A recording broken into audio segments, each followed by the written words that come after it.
when I first started in my early work, I didn't want to be defined by a particular way of working. So what I ended up doing was I would do a group of works that were boxes, a group of works that were balances, a group of works with found objects, a group of works that were neons. So there were little bodies of work with big language changes between them, or form changes between them.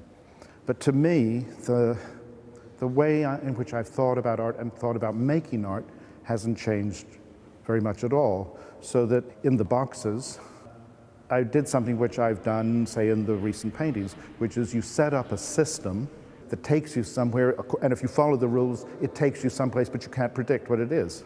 All I did was cut the lids and then reverse them. And yet something more than what I did has come out of what I've done. The oak tree is a glass of water on a glass shelf, and it's always placed on a wall about 9 feet high, just out of reach. So you can see it, but you can't touch it.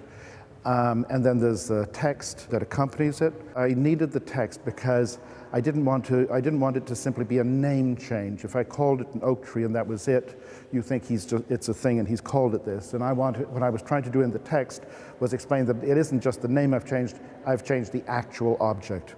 The oak tree was meant to be, how do I create the maximum imaginable transformation?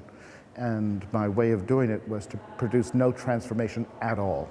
This is something that other artists like Duchamp did. It's something that in the 60s and the early 70s, when I did the oak tree, there were lots of artists thinking about this question of what is the base level for art? What is the fundamental thing in art?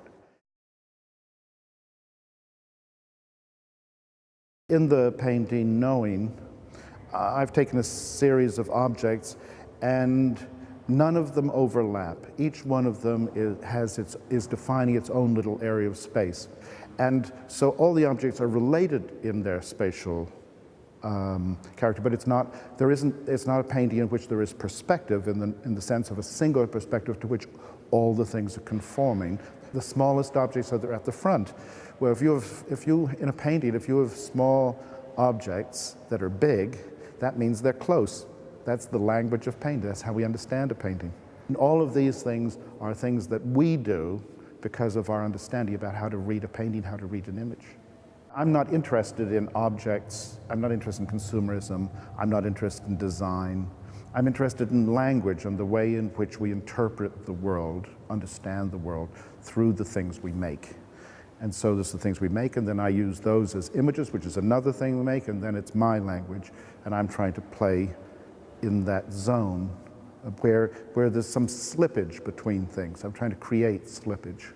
And one of the things that I found by keeping the language of the images going for as long as I have is that now I'm able to do the diversity of things because I've got the consistent language. It's the consistent language that's allowing me to do giant installations, postage stamps, paintings. I can do these things because of the language. And so in a way, I'm much closer to where I wanted to be in the beginning than I ever expected.